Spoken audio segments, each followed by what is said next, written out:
Episode 8 of the Four Corners Podcast, and this is probably the most anticipated podcast we've had so far. It's just straight college football for 1.5, 2 hours. Tune in, and we're going to talk about players, rankings, and teams. We're not going to make any bowl predictions or college football predictions. We're going to talk about favorite players to watch for and favorite teams to watch for. We're going to first talk about the most important position on the field and the most talent that is coming back to college football, the quarterback position. Brody, let's talk about the quarterbacks. Who are you most looking forward to see this season? Well, the homer answer is going to be the improvements that J.J. McCarthy can make going into his junior season. But I feel like the answer's got to be seeing Caleb Williams again. I mean, that's just magical watching him on a football field. I would have to agree with that. Caleb Williams, absolute dog. And as Michigan State fan, we are going to be awful this season. We're probably going to win 4 games. But if Noah Kim just shows me hope, I will be happy because hey. Peyton Thorne, I was not a big fan of him at all. I'm glad he transferred to Auburn. He got carried by Kenneth Walker, and he got to make throws that season because everyone keyed in on Kenneth Walker, and he could throw it to Jaden Reed one-on-one. I think Noah Kim's a better passer, and he's going to be more mobile for us, and he's going to make some plays for us this year. Probably won't get us wins, but he'll keep us competitive in some games. Zane, I know you're a Michigan State fan. What do you think about the Noah Kim at starting quarterback now? I'm not going to lie, we haven't seen a lot of him, so I really don't know what to expect, but I'm expecting him to be better than Thorne because really who wouldn't be? But he does not have Kenneth Walker in the backfield. We have a really fat guy named Jalen Berger. He fits well into he fits well into that name, Berger. We got Malik Carr. He's fat. He's also fat. And we have Antonio Gates Jr., son of NFL Hall of Famer Antonio Gates. And, he's probably trash too because he went to Michigan State instead of some high-name college. So I'm not looking for this to be a good season. Hopefully Mel Tucker can keep on chopping out of Michigan State soon. I am not a Mel Tucker fan, but, at least he's doing one thing right, and he's turning Michigan State into kind of a brand because, you see the pictures of him walking with the bulldog and, and the cigar in his mouth. It looks pretty sweet, but then you go out and win 4 games. I really don't know how cool that's going to be. But, if he could turn us into a brand, into a recruiting, our recruiting can be better than D'Antonio. I'm excited. But to get back to your original question, I do not think Noah Kim will have a special season this year. So as they say, all publicity is good publicity. Do you think Mel Tucker's giving you guys a lot of good publicity, or do you think it's been a lot of they look sweet, but when push comes to shove, they're not pushing or shoving. They're laying down and losing games by a lot. I think it's good publicity. I mean, let's be honest, Mel Tucker's the drippiest coach in college football, and I just think that's facts. You could say any other name. Deion. All right. He's the second. He's the second drippiest coach in college football, and I think that's facts. So I think that's good from that standpoint of being a brand, but then going out and having a lose. I mean, he's been a coach for 2 years or 3 years, counting COVID season 3. But I really don't know what kind of a coach he is. He coached 1 season at Buffalo or for Colorado, so I just don't know what kind of coach he is. But I'm not really liking the product he's put on the field so far. Yeah, I don't think I can disagree with you there. Tommy, who are you really excited to watch coming into this football season? I'm kind of excited for Quinn Ewers coming back from injury. From what I've heard from the spring games and stuff, Manning wasn't doing too well, so I don't think he's going to really challenge for a spot there. And I'm just excited to see what Ewers does with this Texas team. And my dark horse for favorite quarterback to watch for, or I'm excited to see what he brings to the table. I mean, obviously we have Williams, May, Bo Nix, Michael Penix Jr., all those guys. I mean, we expect them to be in New York. I mean, those are my 4 in New York this season. But one I'm excited to see is actually Sam Hartman. Sam Hartman going to Notre Dame. He's going to get some more views on him. At Wake Forest, he wasn't bad. He was good. Like he genuinely was good. I mean, last few years, 8-4, 8-4, 9-3, and for Wake Forest, that's amazing. And Sam Hartman has been the biggest reason. I mean, they've averaged like 45 points a game. It's just their defense can't stop anybody. So I'm excited to see, like, with a defense that Notre Dame's going to bring with Marcus Freeman and like the talent of Sam Hartman, what Notre Dame's going to bring. Sorry, Brody, you can go.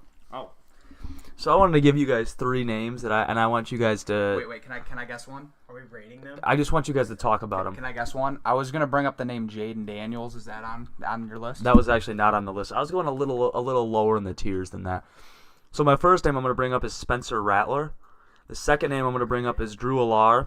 And the third name I'm going to bring up is Jackson Dart. And for any of you guys that don't know, Jackson Dart, Ole Miss quarterback. Anybody you guys that don't know, I'm not a Texas or Ole Miss fan at all, but I have a slight boner for Lane Kiffin and the way Texas plays football. Shut up. All right, so you guys' opinions on these guys real quick. Do you want us to go like each of us talk about 3 or like we pass on each one? Whatever, however you feel. Just talk about one and we'll go from there. Okay, Jackson Dart, he's going to have the swagger. Ole Miss quarterbacks the last like 6-7 years have had that swagger. You have Matt Corral, the Kelly dude that they used to have that was really good. And Don't hate on Chad Kelly. yeah, Chad Kelly. I forgot his name. I was going to say Chip. That's why I was forgetting. So he's just going to have that swagger. Ole Miss, they have a brutal schedule this season. So I don't know how much wins he's going to produce, but he will have some fireworks just because he has that offensive coordinator. I do feel bad for Alabama. They have to play Ole Miss this year. I mean, that's a rough game for them. Alabama? Yeah. Yeah, who even knows what Bama's going to bring to the table this season? They're not gonna be shitty though. Yeah, I mean, They're they are never Bama. shitty. And then Drew Aller, I am on the train. This is the best Penn State quarterback we've seen in a while. And No Trace McSorley love. Trace McSorley was good. Dude, they wrote a song about him. It's on TikTok. Trace McSorley was amazing. But I think Drew Aller can be better and will be. And the fact that they've been winning 10 games with Sean Clifford the last 4 years, it feels like, or 8, however long Sean Clifford has been in a Nittany Lion uniform, put Drew Aller in there, bring a more talented, better thrower, better runner. I'm big on the Penn State train this season, and I'm big for Drew Aller. And then last name, Rattler, and Spencer Rattler. Whatever. He was the Heisman favorite. It seemed like for 3 years straight, and kept sucking until Caleb Williams took his spot, and then he finally looked decent the last 2 games of the season last year. Against Tennessee, he actually looked like the 5-star that we expected Spencer Rattler to look like his whole college career. And then he beat Clemson in Death Valley. Sorry, Brody. Which he played pretty well. I mean, you have to play well in Death Valley no matter what. And so, I mean, I'll just say I expect him to be a top 15 quarterback this season. But again, my hopes have been shattered by Spencer Rattler being good, so I'm not huge on him. He also didn't play in their bowl game, which is kind of surprising. But yeah, but came back. So I like Spencer Rattler. Like, he obviously showed that like he deserved to get replaced by Caleb Williams and didn't play very well. I think he got kind of cursed when they projected him to go number 1 overall, to be the number 1 overall pick. Him and Sam Howell. Yeah, him and Sam Howell both. But he has shown a lot of flashes of what like he can be, and like how good of a player and how he was like ranked coming out of coming out of high school. I think he can be that guy, but I don't think he's going to be really a first round pick. I think he obviously will get drafted because he's a dual threat quarterback. That's really important in today's league. But if he shows consistency this year, I could see a day 2 pick, and I think he could do very solid in the NFL. I just want to talk about Sean Clifford real quick. He was a 59 overall in Madden. And I know Madden ratings are not traditionally good, but that is horrid, and I don't think people realize how bad he was like the last 3 years. Yeah, the biggest name that you said to me was Drew Aller. I'm very high on Drew Aller. He was an Ohio kid, decided not to go to the Buckeyes and commit to Penn State. So I think they're just going to have such good – like that's just going to be such a good rivalry between Penn State and Ohio State as soon – like, just that buzz is going to be crazy. Yeah, and it's at Ohio State, and it's College game day is going to be – it's going to be – the buzz around that is just going to be amazing. I think he's – Ohio State's going to wear the black unis. Wearing the black unis. I just think it's just going to be a really great game to watch. So, and I think he's obviously way better than Sean Clifford, and he, like Cooper said, he could be the best quarterback we've seen in 10 plus years at Penn State. I mean, obviously seven of those have been with Sean Clifford. So, yeah, I don't know, maybe all 10. But Spencer Rattler too. I mean, Will Levis did run QB draw with them every other fourth down and one. We always hear about Spencer Rattler, and he's always hyped up every year. And then I just feel like he always kind of disappoints people and is lower than his expectations. But I mean, I don't really want to hate on this guy. I hope he has a good season. Obviously I'm not going to be watching a lot of his games because I prefer to watch the Big Ten because I'm in Big Ten country here. But I'm not high or low on Spencer Rattler. He's going to be an NFL quarterback, maybe not a starter, but he's definitely going to get drafted, as Tommy said. But a guy you always hear about, but seems to let a lot of people down. Oh, so my prediction for Drew Allar is, I know we're not predicting anything like award-wise, but I think he's going to be the best quarterback in Penn State history. That's my bold prediction. No disagreements here. I'm in. He also has the confidence and the swagger that I think he can go into the shoe and shut Ohio State fans up and beat them. Yeah, that's a good question, Mr. Winsauer. I think Penn State I think they're going to take the next step. And unfortunately for Michigan, we have to go to Penn State and play them, and that's going to be a really tough game. I'm more scared of going to Penn State than I am of Ohio State at home this year. I don't think Penn State will ever take a next step as long as James Franklin is their head coach. That dude is the worst coach in big games. They'll never take a step as long as he's their head coach. If Penn State loses more than 2 games this year, he should get fired. Yeah, 100%. And they're gonna lose 2 games, Michigan and Ohio State. So if they drop another one, he should be gone immediately. So what if they have a slightly above average head coach? Do you think they go 11-1 this year? I don't think so. I think Ohio State and Michigan, those are both college football playoff teams. I just don't think there's a way they could beat them this year. This Penn State team kind of reminds me of I think it was 2017 Washington team that we looked back on. It's just like, yeah, that was a really talented team. Now I see why they were so good throughout the regular season and they made the playoffs and competed a little bit with a Bama team. By 17. I mean, that team was sweet. Like, if you think about it, like their secondary with Budda Baker, Byron Murphy, those are 2 NFL guys. Jake Browning, who cares? Kevin King, John Ross, who has Dante Pettis, Myles Gaskin, Greg Gaines on the D-line. They had a good tight end in there. Like, that team was actually really Vita Vea. So, I mean, we thought that Washington sucked now, and here they are. We think about them. I mean, they were good. Yeah, a bunch of NFL talent on the team. That doesn't happen that often. Yeah. Any other quarterbacks that you guys want to talk about? Honestly, KJ Jefferson might have a breakout year this year. I mean, he's a dual threat quarterback, and he's not skinny. Like, he's not like a J.J. McCarthy type build. He's a thick guy. He's thick, like Russell Wilson coming out of college type build. Also, I think Cam Rising, he might surprise people this year. Fuck that guy. He might even beat USC this year twice. I don't know. So my question for you, Cooper, is with Raheem Rocket Sanders and KJ Jefferson, does Arkansas have a top 5 rushing attack in the nation, not counting the pussy-ass triple option schools? Yes, and there's really no other really explanation around it. I mean, you have one of the best, if not the best, dual threat quarterback. Well, the second best besides Caleb Williams, and a amazing running back, top 10 running back in the country. I mean, has to be. And he might be the best runner of the football at the quarterback position in the country. Correct. And then another quarterback that I have that will just be fun to watch, coming off injury, we saw the fireworks after his bowl game. Jalen Daniels from Kansas. Before he got injured, Kansas was 5-0. Jaden Daniels is from LSU. No, Jalen Daniels. Okay, I'm sorry. I thought you said Jaden. No. it's Jalen Daniels, and he goes to Kansas. And Kansas was 5-0 before he got hurt, and they only lost to TCU by like 3 or 7. And he got hurt during that game. And as we saw, TCU made the playoff. I mean, made the national championship. Should they have been there? Absolutely not, but they did. Frauds. Okay.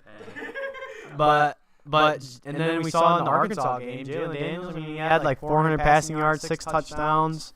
I mean, there were some games that Kansas would have lost by 30 in the past 2 years. Jalen Daniels made them win and win convincingly before he got injured. So I'm excited to see what he brings to the table. Obviously, we have the major 4. Don't really need to talk about them. We know what they're going to bring. But now we're going to talk about Sorry, I didn't mean to cut you off, but I got one more name here.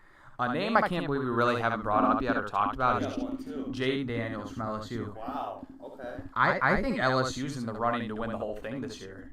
It would not surprise me at all. I mean, again, that's a coaching thing, though. They have the best pass rusher in college football.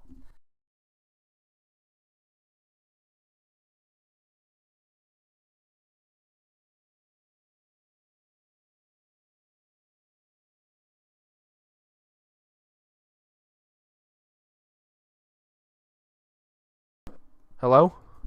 I'm sorry about that cut, but I think LSU's in the running to win the whole thing this year. I mean, you can say Georgia. It would not surprise me if they three-peat, but no one's three-peated in the college football playoffs since like the 1930s. So, I mean, that just based on those numbers alone, they could be out. Alabama, I mean, they don't look like the same Alabama we've seen. So LSU, I think, could win the SEC championship, go on, make playoffs, and they could surprise people and win the whole thing. So I think Jaden Daniels is going to have a great year. Again, dual threat quarterback. I mean, he doesn't have the best arm, but he's got a ton of NFL talent on his team. Like Brody said, he's got a great defense with the best pass rusher in college football. I expect some big things out of him this year.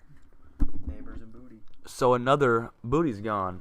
Oh, he is? Yeah, he's a Patriot. I thought he came back. Yeah, him with Bill Belichick. Yeah, I can only imagine. Yeah, that's a fun combo. So a quarterback that we have not even mentioned. We talked about the big 4, Caleb Williams, Drake May, Michael Penix, Bo Nix. I think this guy might be better than Nix and Penix. We haven't talked about Jordan Travis. Oh my God, he's in my notes. Florida State, man. I mean, this is the best team they've had since The 90s. Well, Jameis's year, and I think this is better than the Dalvin Cook year where they beat Michigan in the Cap or the Orange Bowl, Capital One Orange Bowl. Yeah, I've kind of stayed away from Florida State. They broke my heart and took my favorite player, Keon Coleman. But yeah, Jordan Travis, he's actually probably he's top 3 for dual threat. And Florida State, count me in, ACC champs this season. Bro, when you bring up Keon Coleman, did you see his commitment video to Florida State? This dude was in his hotel room with no shirt on, wearing Michigan State basketball shorts. And he says, for the next 6 to 7 months, I'm taking my talents to Florida State. And I'm like, 6 to 7 months? Like, would you even want that guy after he says that? Like, is he going to transfer out of there? I mean, the dude didn't even go on campus to make the commitment. Like, couldn't even do something like that, or like at least put a shirt on while you're making your commitment. But Keon Coley, Spartan Dog, he was a great receiver at MSU. Also, our only receiver on that team this year besides Jaden Reed. Hey, I'm a firm believer. If you're comfy, you're comfy. So I respected it. I thought it was kind of funny that Michigan State fans are going to hate on him after he decides to leave, but it is what it is. I can't blame him at all. He actually will have a quarterback that will throw him the ball this season. Yeah.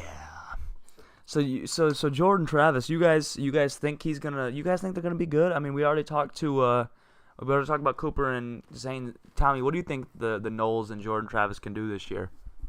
Well, obviously we're seeing what they were doing in the recruiting field, and they're having a really good class this year. So I think that's just going to add to them, and they're going to be a team to look out for. I think we talked about this last time, but if there was a year to have a 12-team playoff, this should be the year because of how many teams realistically could compete and how fun that would be. You'd have the three Big Ten teams, maybe. No, it would be 3. Probably the 3 Big Ten teams. Who would it be? Alabama, Maryland, Rutgers, and Minnesota. Maybe. Yeah, Maryland. Yeah, Northwestern's. Northwestern's giving a run. Alabama, Georgia, and LSU. Then you have Clemson, Washington, Oregon, Florida State, Texas. All those teams in contention. Somehow Utah would make it. Yeah, sometime Utah would beat USC. USC, I didn't even say them. And then Florida State's just they're built for the future. Even how many years does he have left? Does Travis have left? Oh, He's going to the This goes He's last year. going to the league. He would have two. Do they have more someone? years, Do they have someone coming in for him? Probably. I think they got a quarterback that's supposed to be pretty good. Anyway, they're gonna have a bright future with how many recruits they have coming in. So Florida State's gonna be a team to look out for this year and for years to come. I mean, yeah, like Brody, I think Florida State, I mean, their ceiling is to make the college football playoffs, possibly win the whole thing, but they should win their conference. I mean, they should. I mean, they're a very talented team. Jordan Travis is I mean, he's in the running for the Heisman. I mean, I was watching him versus UF last year, and I was like, man, this kid's amazing. He beat Anthony Richardson. I mean, it's not like Anthony Richardson had a great year in college that year anyway, but I mean, he just was amazing. Like I loved watching that game. He played amazing, and he's just a great kid too. You can tell, well poised on the microphone. So he's incredible. Yeah, as Tommy said, Mike Norvell has just done a great job rebuilding the state of that football program. Brody, I'm kind of putting you on the spot here. Mid-major quarterbacks. There's always one or two. Listen. There's always one or two that like shoot up the draft boards. Like, boom. Is there anyone that you know of? Since like you're like big and you're probably the best person for that. Is there any one or two that's gonna like do that leap this season? I don't think there's going to be any that are going to maybe shoot onto draft boards, but super good college quarterbacks. I'm looking at Frank Harris from UTSA and Austin Reed from West Virginia. Or not West Virginia, Western Kentucky. Okay. And in Western Kentucky, Malachi Corley is one of the best receivers in the nation. And you know how they put up stats. Corley might have 1,800 receiving, and Reed might put up 5K. So they're gonna put up some stats and have some fun. And they're gonna be some group of five. You know, I know you're in your college basketball mind. They're gonna be some guys to watch. All right, are we good on quarterbacks? What about Joe Milton? We talked about him last time. Do you want to talk about Joe Milton? Yeah, we talked a lot about Joe Milton last time, but he's just got that strong arm. I think like he's the perfect guy to replace in the Hendon Hooker offense. Like he has that mobility upside, has the strong arm. I think he's gonna slide into that Tennessee offense really well. Quick question: who's the best quarterback in the Big Ten? Right now, Yeah, it'd have to be JJ. no Talia. No. Okay, I'm with it. I'm just saying. I thought you'd say I Talia. will say he's I'm probably a saying close JJ. second. That Maryland Michigan game totally last year was a is lot pretty of fun good. to watch. Yeah. But yeah, JJ, it's got to be. Yeah. You can't say anything about McCord or Aller yet because they haven't done anything. What about Cade McNamara? I was just about to say, what about Iowa mean- legend Cade McNamara? Cade McNamara. I mean, he's got a Big Ten chip under his belt. I guess. I mean, And Derek Hall, next great Iowa tight end. So, what about Mordsai, or I think it's Mordsai. I don't know how you say his name. It's the transfer that Luke Fickell got in up there at Wisconsin. I've seen a lot of good things about him. How do you think they're going to look this year with him running the show? they'll just run the ball, so he'll look good, hand the ball off to Braylon Allen. And Luke Fickell, great coach, but he's a defensive-minded coach. So I don't really know enough about him to say anything, except I know they have Braylon Allen and they have a good offensive line, so they can just hand him the ball off whenever they want. I believe they got Jeff Lebby, who is the OC at North Carolina, he did a good job there. I think that was a very huge hire for them, if that's who they got. I believe that is who they got. Guys, I'm sorry. Something that just hit my mind that we didn't even talk about was quarterback Drake May. I think Well, we did. talked about them being like top four. We don't really need to talk about them. Yeah. Okay, well, we're not going to talk about Drake May. But anyway, Luke Fickell, I mean, he's a great coach. He's former defense coordinator at Ohio State, so he knows his stuff to be there at Ohio State. Made the playoff. I mean, that's exactly my point. He made the college football playoffs at Cincinnati. I mean, that'll probably never happen again until the 12-team playoff, obviously. I mean, they might sneak one in there again. Probably not. But, he's a great coach. I think he's going to do good things with recruiting. I mean, their recruiting class is already up from what it was last year. So in the class 2024, obviously, not the 2033 class, but their 24-24 class is looking way better than it usually is. So I think he's going to do good things there with recruiting, and he's just a good coach in general. Sorry about that, guys. Jeff Lebby is the offensive coordinator at Oklahoma. Phil Longo was the North Carolina. That was the name of the North Carolina offensive coordinator that's going to Wisconsin. And speaking of Wisconsin, do you guys want to talk about some running backs we got going on this year? Yeah, let's do it. Yeah. Braylon Allen, by far, Big Ten's got by far the best running backs in the country. Oh, 100%. But Braylon Allen, Donovan Edwards, Blake Nick Corum. Singleton, Katron Allen, Blake Corum, Travion Henderson, Mayan Wait, Williams, who'd you say before Blake Corum? Katron Allen. Oh, yeah. Yeah, he's a Penn State guy, right? Yeah, they got a bunch of freaking Nicholas studs. Nick Singleton's better than him, but I said Nick Singleton. okay. He did. Just making And sure. then they got Sean Tyler up there in Minnesota. Like, they got a bunch of freaking guys, just straight up guys. He is He's on gone. the Lions. Roman Hemby for Maryland. I forgot about him too. Like, they got some guys, and I'm really, really excited to see how this turns out. Yeah. When the Big Ten, I truly think the Big Ten has 4 to 5 of the top 10 running backs in the country. So it obviously is the old school style of football, but in the end, Georgia's won back-to-back national championships really running the ball and containing the running backs from going outside. So old school still wins. So we'll see. I think I'm most excited to see Travion Henderson. Travion Henderson, again, like, he's great, but like, injuries have hurt him his last 2 years, and again, with running backs, he can easily get hurt again. But I just want one full season of Travion Henderson because I think he's truly special. Who are your top 5 running backs in college football? In college football, well, even though I hate him, I have to put Blake Corum up there, just after what he did last season. Braylon Allen. All right, so that's 2. And then I'll probably say Edwards. I think Edwards is at 5. Like, this is no particular order. You think Singleton? Oh, I love Singleton. I don't think he's top 5 in the country. I think he is. He's top 10. I think there's a couple guys that on top of my mind that are better than I him. love Nick Singleton. So out of the 3, I said Braylon Allen, Corum, Edwards. I feel like we talked about Ole Miss earlier, and he is just Oh yeah, Snoop. Snoop. Yeah, isn't that Snoop his name? Connor. Yeah, no, is he went gone? to the Jags. He's up on. Dude, Quinshawn Judkins, man. Oh yeah. Well, when you have a name like Quinshaw, you know you're gonna be sweet, and Judkins, you know he's just gonna be trucking all over people. Raheem And Rocket then Sanders, baby. and then Sanders from Arkansas. Those are probably my top 5. Either the Ohio State guys. No. No. None of them stay healthy. I mean, Travion Henderson, if he stayed healthy last year, probably be top 5 in my opinion because he's very explosive. There's nothing he really can't do. He has a little bit of a power game if he wants to, but He can't stay healthy. That's one thing he can't that's do. exactly what he can't do. So I'm not putting him in my top 5, like I just said, Hell Brody. yeah, I agree with you. I'm agreeing with you. No, I know. I'm I taking know. any opportunity out of my day to hate on the team down south. You mean the Ohio State Buckeyes? The Ohio State Buckeyes? The team that hasn't beat us in over 1,300 days. The Ohio. Yeah, I am not a Michigan fan. The Michigan Wolverines. Dude, when Hutchinson said that on playing Green Bay, the University of Michigan, that was so funny. That was good. But yeah, I mean, I love Nick Singleton too. Braylon Allen, I mean, he's getting comps to Derrick Henry.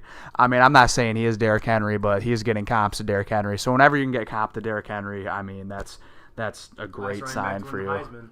Yeah, I mean, so maybe you could comp Travion Henderson for a little Ezekiel Elliott. I mean, just because Zeke was a Ohio State Buckeye, but you know, at least Zeke could stay healthy in his career. But one running back I'm very high for this year is Bucky Irving out of Oregon. I think he's going to be Hell yeah. I think he's going to be very good. I just love his game and his run style. And Oregon, don't sleep on Oregon this year. I know they got walloped by Georgia last year, first game of the season, but you know I'm looking them to have a bounce back year and maybe compete for the college football playoffs. I know I've said that about every team too, but Oregon I'm serious about. But this year's wide open, so I It think is. This like Thomas said, this is the year for the 12-team playoff. I mean, I wish it was here. So my question for you is: with Bucky Irving and Noah Whittington, does Oregon have a top 5 running back tandem in the country? Michigan, Penn State, Ohio State. Ohio State. Ah, man, Ole Miss is pretty good. I want to say yes. I think I'm gonna say yes. I mean, I really like Bucky Irving. I think he's really good. I'm saying yes, Brody. Heck yeah, I agree too. I think I'd have them at 4. It'd go Michigan, Penn State, Ohio State, and then them. And then Arkansas at 5.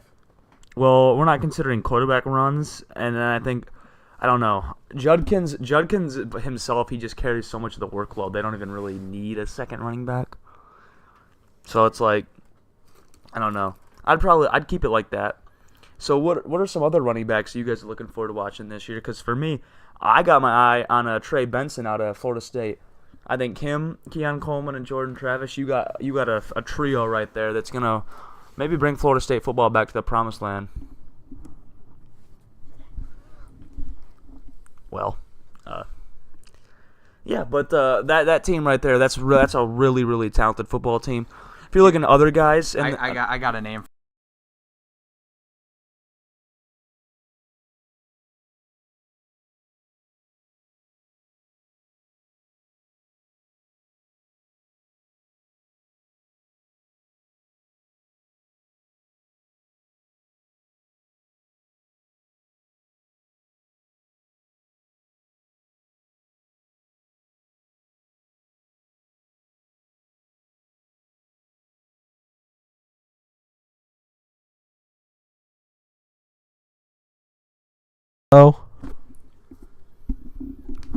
So we're back. Zane asked us about Frank Gore. We were talking about how he said, "Calm down, auntie. Calm down, auntie." When his aunt was on the field after his post-game interview, he's a freaking stud.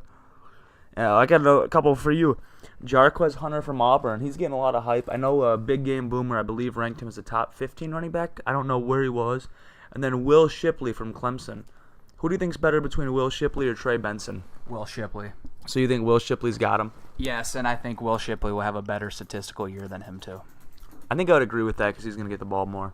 Yeah. And he's a better catcher of the football. Yeah, I like Will Shipley a lot. Clemson always has a good dual threat running back, so excited to see what he brings. This is like, again, he's been ETN's like aftermath. Like after ETN, it's been him, and he hasn't done really anything too special yet. So I'm excited to see if he can take on and be the next like Travis Etienne, Wayne Gallman type.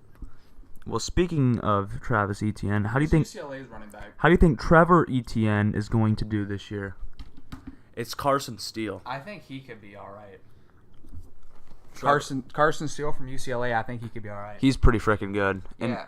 He's pretty freaking good. I know. I just don't know what they're gonna do with him this year. But I think in the future he's gonna be very, very, very good. He showed some juice when Charbonnet was not on the field. Yeah, because they had Charbonnet last year. I don't know how he's gonna really adapt to being the head guy this year, but I really like him. So I mean, he might have a breakout year as well. I mean, there's just so many names this year that are so good. It's just it's really wide open this year. Now that I'm thinking about Auburn running backs, Jarquez Hunter and Brian Battle is probably a better running back tandem than Oregon, unfortunately. But speaking of Brian Battle, how good do you think he's going to complement Jarquez Hunter this year and that Auburn rushing attack? That's going to be pretty lethal. Yeah, it's going to be pretty good. Obviously we know Peyton Thorne can hand off the ball. I mean, he does it like no other quarterback. He did it really good with Kenneth Walker, and I don't see anything that's going to stop him with doing it any different than at Auburn. Yeah, I think he's going to be. They're going to carry that offense. Another SEC running back tandem: Jabari Small and Jalen Wright. Tennessee guys. Yeah, I was just about to bring them up, and I was gonna ask like how we think they're gonna step up in this offense with a little more unexperienced quarterback and more of like a pass rate offense, and if they'll be as involved in the pass, or will they go back to a more running offense with these two backs? Yeah, I think Jabari Small is going to get a lot of the work out of the backfield as a pass catcher. But when you're running between the tackles, I feel like you got to give the ball to Jalen Wright. And they're too talented to not give them the ball too consistently. And I don't know how. I mean, I bet somebody's going to step up. But aside from Brew McCoy, I don't know how talented this Tennessee receiving core is. And I think we're gonna find out pretty short on when they play some good teams pretty early on in the season. We're gonna find out how good they really are, and they might have to step up early on. Yeah. Do you think that Jabari Small can like fill into like the slot to help take like some of that pressure off these wide receivers? See, not in their offense because they're slot receivers. I mean, they don't run this traditional offense. They have a lot of their slot receivers are not slot receivers. They're straight receivers. They're running not full route trees because they have the gimmicky air raid style offense, but they're running a lot of vertical routes, and I don't see Jabari Small excelling in that role. I think they have to have some better guy that can come out and play that role for them.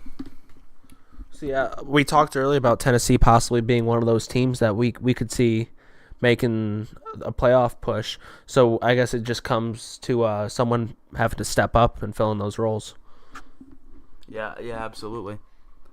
A guy that I'm kind of curious about. What do you guys think about Trey Sanders, former 5-star from Alabama, transferred into TCU? He's going to try and replace Kendre Miller. How do you think he performs this year? I mean, I think he'll do good. I mean, obviously going from Bama to TCU, he'll be the starter immediately. He's going to definitely an easier conference, so I think the level of play will be, way less competition than he was facing in the SEC. So I think he'll just thrive from that point. Yeah, I definitely can see that take. We haven't talked a bunch about Bama, but what do you guys think about Jace McClellan? He might not be the best running back in college football, but he's pretty electric. He's got good hands, and he's one of the drippiest players in the country. I mean, definitely he has drip. I don't really know how good of a running back he can be. I think he could be a better pass catcher than a running back. Like Jahmyr Gibbs, he had a good balance of both, but I think he will excel in the pass catching part of his game than the actual running, reading holes, like the ground game. I think I really like his pass catching ability. So this guy averaged almost 6 yards a carry last year. I just looked up. So I think it's all there. Like he can be that guy, but it's just I think his problem is staying healthy.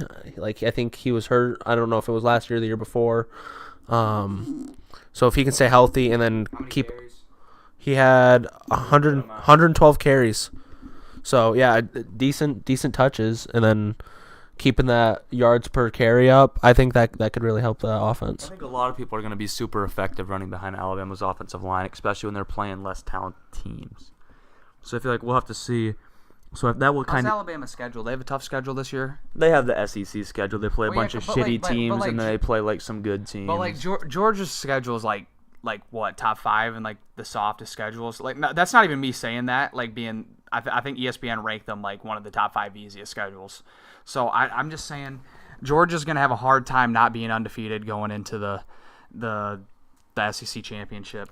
But I'm curious to see what Alabama's schedule is gonna look like. So they have Texas and Mississippi both in the first month of the season. They have Middle Tennessee as well. Oh yeah, they have a pretty tough schedule. We're not worried about their out of conference games. We know they're gonna suck.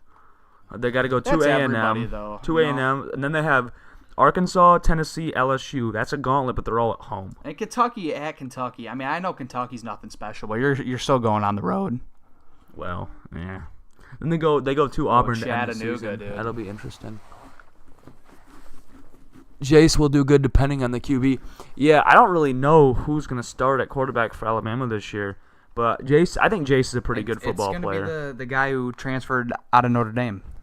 It's going to be him. He sucks. Tyler Buckner? No, he sucks. at Notre Dame, but he's going to do really good at Alabama. Will he be good, or will the scheme and team around him be good to elevate him?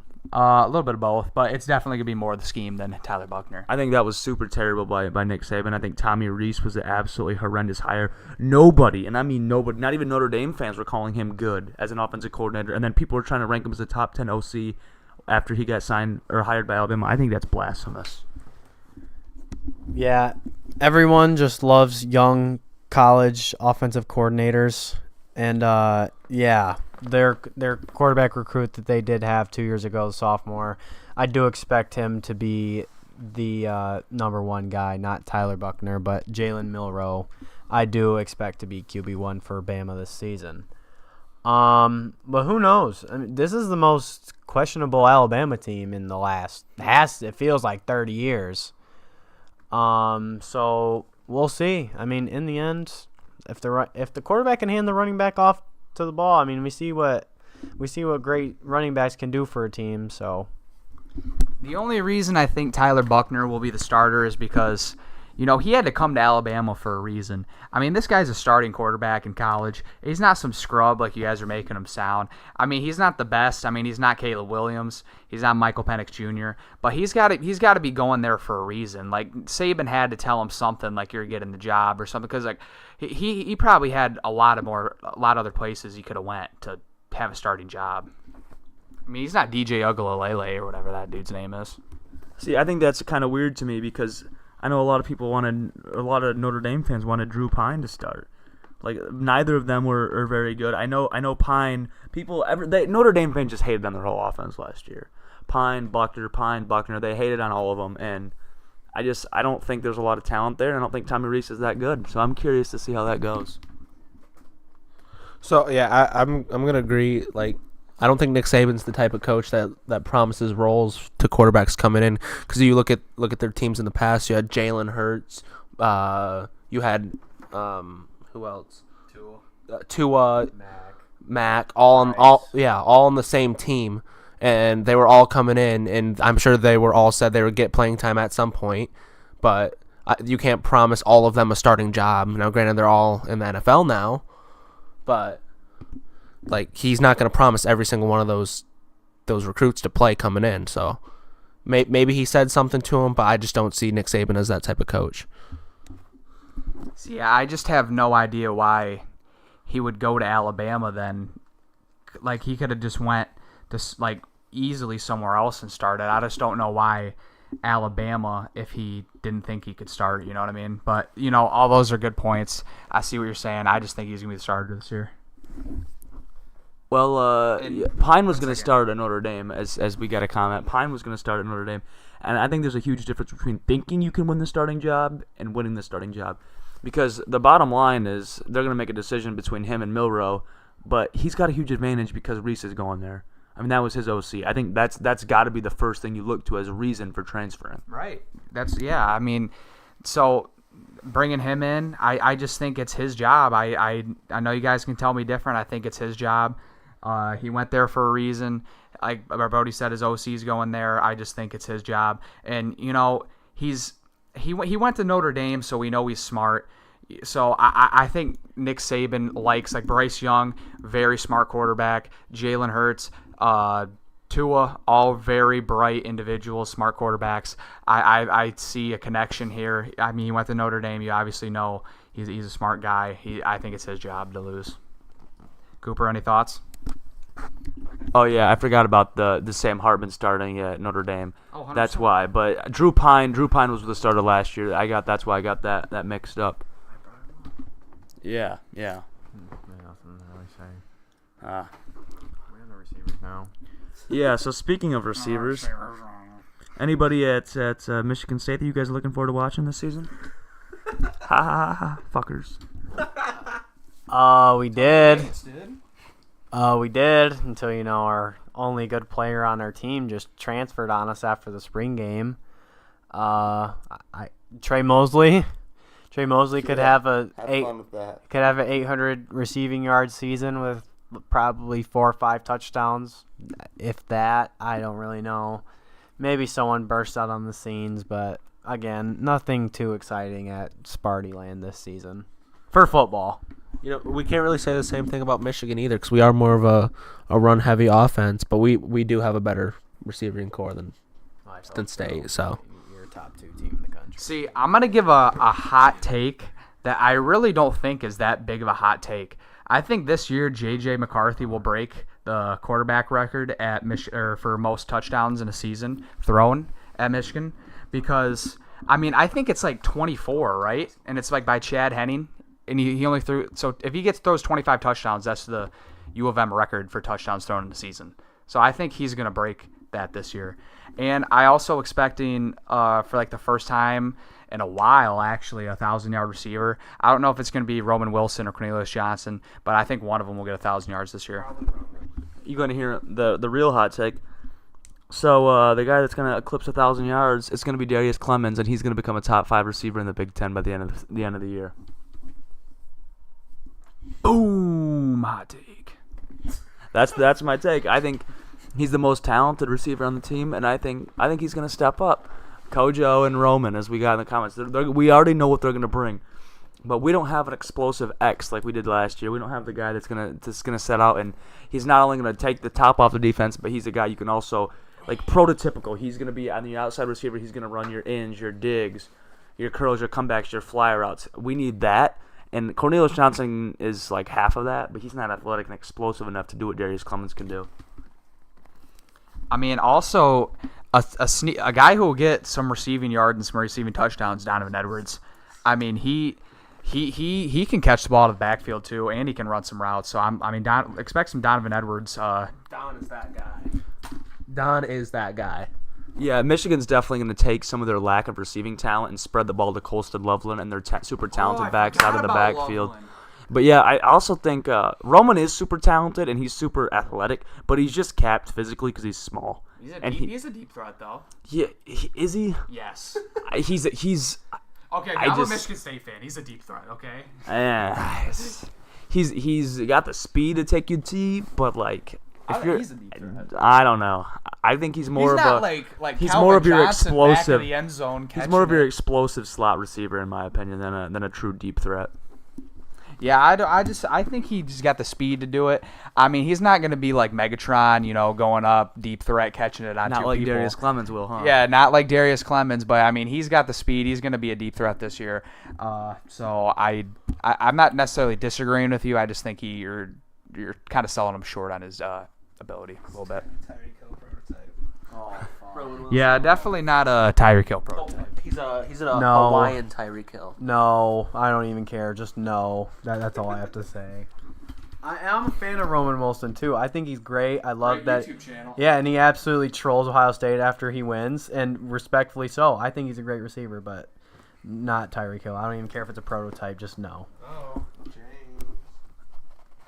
Oh, Leamy, I mean, we're coming in. You know what? I Are the- appreciate you are joining. the- This is a full college football segment, so this is even better We're than. talking about the Clemson Tigers, but baseball wise, are the Padres hot? No. Bro, they just killed us though. They put 14 runs on us. But I want to answer the question. I know they won today. Hey, we won this. Not we. Wait, can I I'm a answer the Tigers question? fan, but Yes, they won Chris. the series. The Tigers definitely should be sellers. I mean, we can make a division push if we want, but really, where's that going to get us? We're going to get swept in the first round if we even make it to the playoffs. I really want to play for the future. I'd want to get Erod out of town. He's probably the hottest pitching player on the market, so I want to get him out of town, get some good prospects, get some good picks for him. Also, I think Michael Lorenzen could be a good trade piece. He's got the all-star tag on his name. He's been pitching really well lately, so I think we need to trade him while he's hot. The trade deadline's like a week and a half, 2 weeks away, so I'm looking for us to make some moves and get some good prospects rolling in. Back on top. Great analysis, but back on topic. Hey, that was a good question. I like that. It was a great question. Off current top of our team. Is this year's TCU? Well, we don't always get a TCU, so I'm kind of curious. Yeah. If there was a team, I think we all pick one. I'll start Okay. it. We'll start at Tommy. We all pick a team that could be this year's TCU, and let's do it. Okay. Like a team no one's expecting. Well, I don't think you can. I think you got to pick somebody that's like it's more of like the people that a team that might get ranked in like the 10 to 20 range. Oh yeah, I'll Because go right now. I mean, I don't know a team that's outside the top 25 that's going to make the playoffs. I'm going Penn State. I think Penn State could even go undefeated this year, beating Michigan and Ohio State. I feel like that's too. But you said ranked in the top. I would put them like top 8, easy. But you said top 10. 10 to 20 is what I meant. That's on me. Penn State's coming in preseason ranked number 5. Love that Tulane. Tulane. I want to puke. James Madison. No. I have one. I'm gonna double down on my take from earlier. I'm gonna go Texas. No. I think they're more outside the around the 10-15 range than Penn State. But I don't know. I feel like they just have everything that they need to make a push. And it's going to be competitive for them. I think they can go maybe I don't want to say undefeated, but I think 11-1 is very reasonable. I think they can get in with that, especially with competitive SEC and then Ohio State, Michigan, and Penn State all beating up on each other. Well, how about this one? I feel like they may be able to sneak in there. Can I go again then? Is Washington? Can I go Washington? I'm in. That's I mean, fine. I think that's around 12 to 15. Yeah. I mean, like I said before in the previous two podcasts, I think they have the second best offense in college football with Michael Penix Jr. as their quarterback. I mean, I know we haven't got to receivers yet, but Washington's my TCU team. USC is definitely going to be the 5th team in the nation, so I wouldn't put them in the category that we're putting these other teams in. Michael Pratt is an absolute dog for Tulane, but I just don't see their team well-rounded enough. Like, look at Cincinnati. Look how good that team was if you think about NFL talent-wise. Second best corner in the league as a rookie was on that team. Like, who Kobe on Tulane? Bryant's sweet now in the NFL. No. He's okay. Fuck him. Okay. And I'm gonna stay with Luke Fickell's time. I'm going Wisconsin. Wisconsin.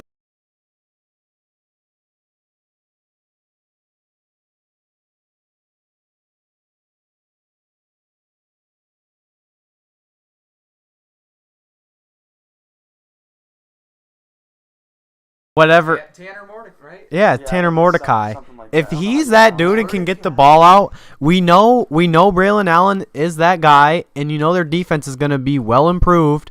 Wisconsin, they have Ohio State, but it is in Camp Randall, so who knows what can happen? Why not? And right? And obviously they'd have to win the Big Ten championship, but 14 playoff, the Big Ten's going to get love. If Wisconsin somehow won the Big Ten championship, they're in. That's all I'm going to say because they'd only have one loss in the West. You know what? Wisconsin is probably terrible, but we'll see. I'm going to go Wisconsin because why not? So I got two that come to my mind. This is a really good question because this got me thinking. So the first one's going to be a really weird one. Texas A&M. They were ranked. They were ranked 6. I don't hate that at all. They're the biggest pay to win program, and like them and the Miami Hurricanes are they have the most they don't have the most NIL money, but they spend the most on recruiting. They are the most pay to win programs, and I do not hate that at all. You got to do something with those recruits you're bringing in. So Jimmy, that is a great question. We're gonna do a full college football preview like a week before the season, so we're not answering like that. We can't make predictions yet, but I think I don't know who's gonna make the playoffs, but I think the home team is gonna win that game this season. So taking Nebraska over Wisconsin. So I'm curious for you, are you taking Matt Rule? Are you taking Matt Rule over Luke Fickell? I think LSU is too mainstream of a team to pick for this. Yeah. But talking about Texas A&M, Connor Weigman's like not bad, and they're a super talented team with a coach that's supposed to be really good. He could step in and have one great year. And they got Anaya Smith and Evan Stewart. Pass rushers, man. We've talked a lot about receiving cores, Ohio State, Washington. I think Anaya Smith and Evan Stewart, tandem, third best wide receiving tandem in the nation. I think Evan Stewart's that effing guy. I think Joe Milton doesn't have a Michigan 2.0 because how easy that offense is to run. Yes, 100%. That's one of the most quarterback friendly offensive systems in college football. And my second answer to this is not really a team you'd think based off the last couple of years of college football that I would say for this. But we haven't talked about them this year, and we've talked a lot about teams that we think are going to beat them. Okay. Should we try to guess, or are you just going to say it? You can guess real quick. Can I get a conference? No, that'd give it away. Okay, then never mind. Michigan and East. There's your region hint. Is it? No, just say it. Just say it. North Dakota State. East of Michigan, Thomas. Clemson. I think Clemson. I don't know. 3-9 Nebraska was the best 3-9 team. Yeah, that's true, but they were still a 3-9 team. They always are the best 3-9 team. I think Clemson. 2 years ago. That was last year. No, it was 2 years ago Yeah, that was a because while we ago. beat them by yeah. Adrian Martinez now a Detroit Lion.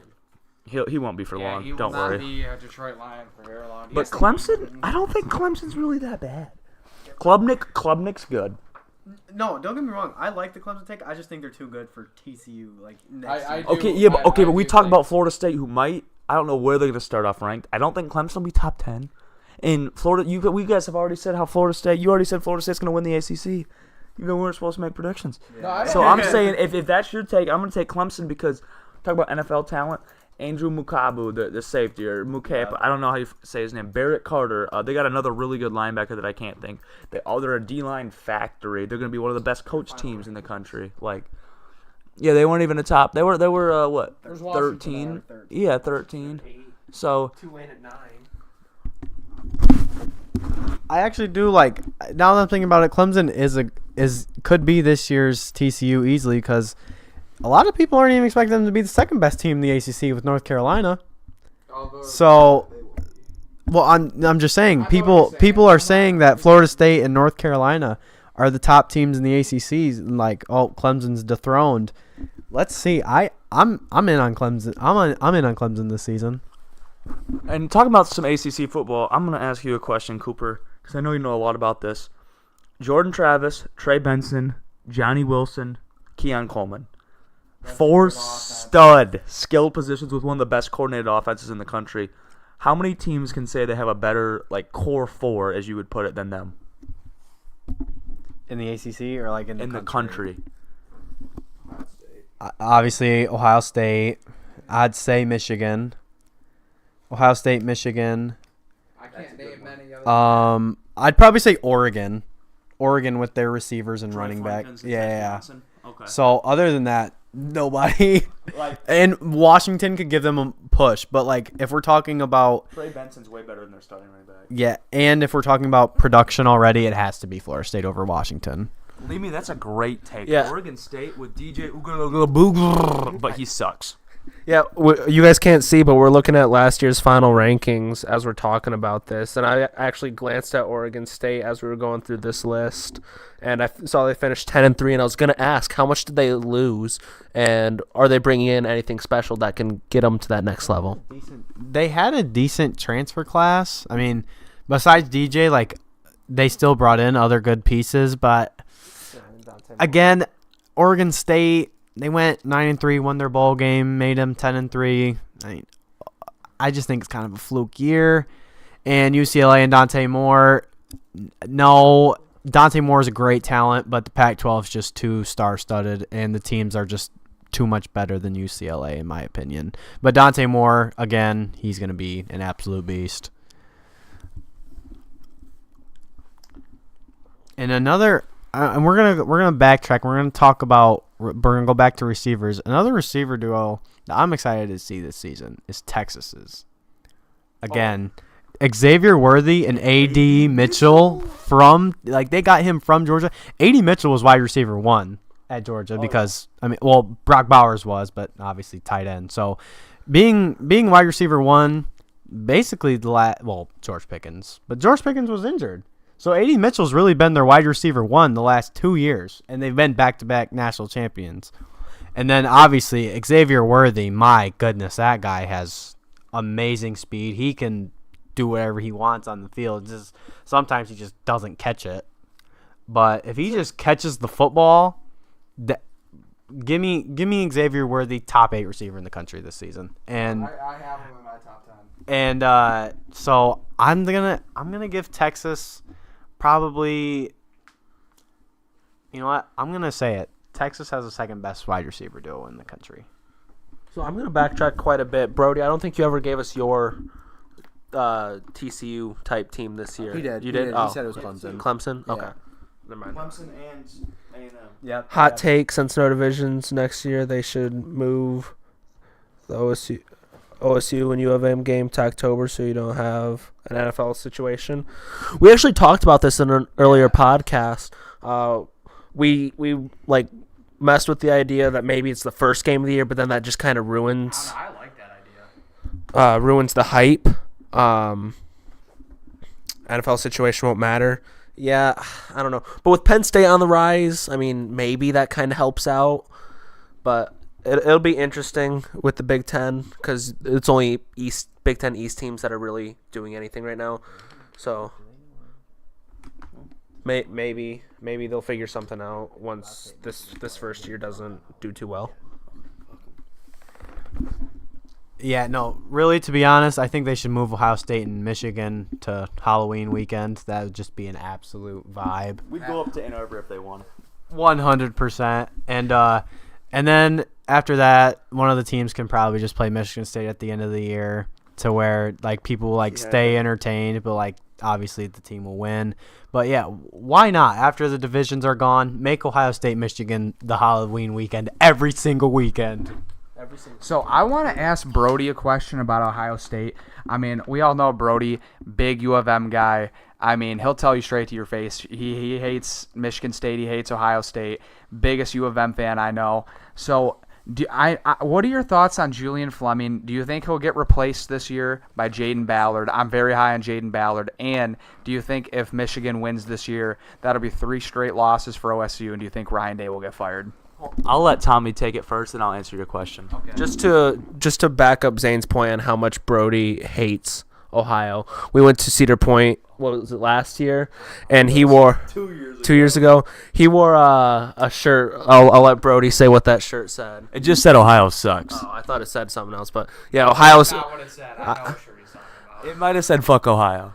Yeah, but in Ohio, and we got some looks, but it was great.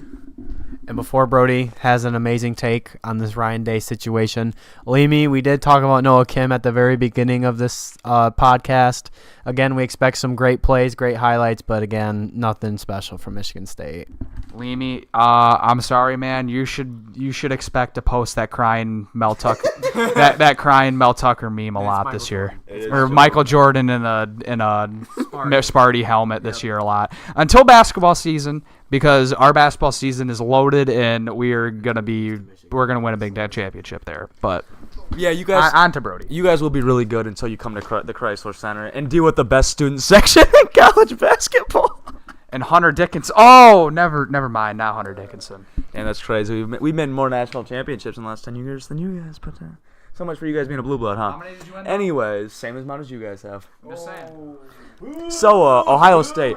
First of all, I think Julian Fleming is overrated. See, I don't think he's overrated just because the amount of injuries he's been through. I think this man tore both of his ACLs.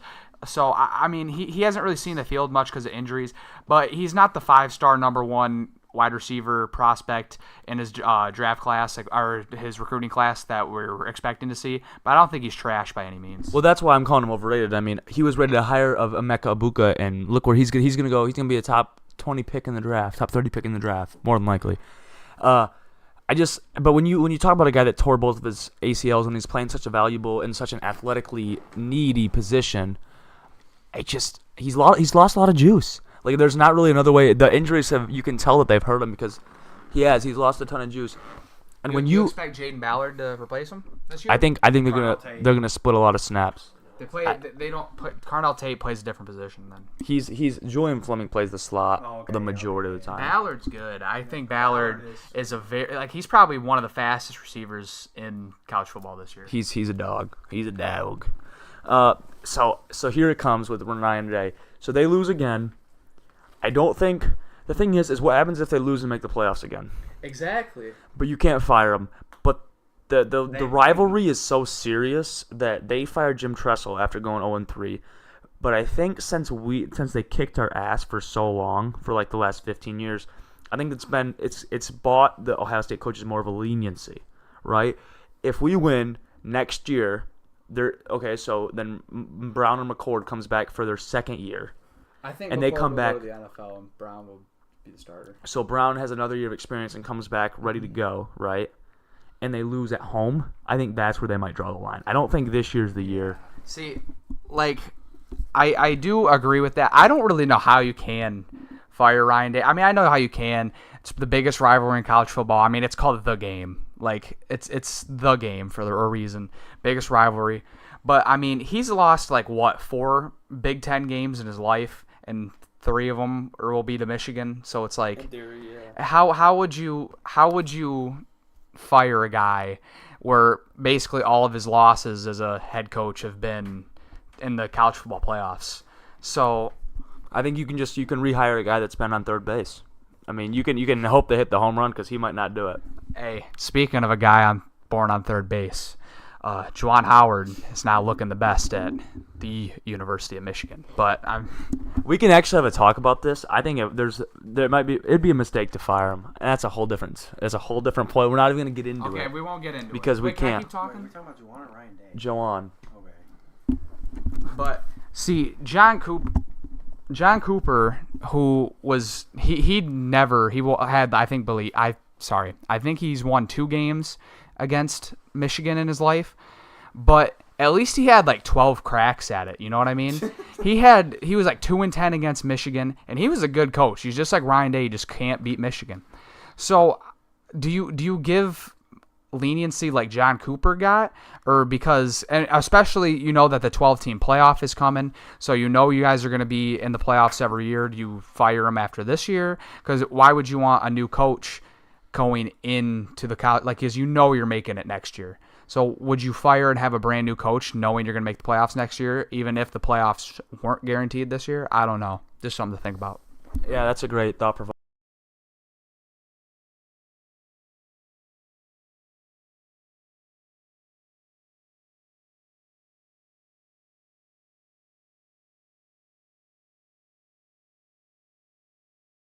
So we got two like high end teams that we're gonna talk about, and then we got 2 low end wide receiving cores that we're gonna talk about. They're just really talented.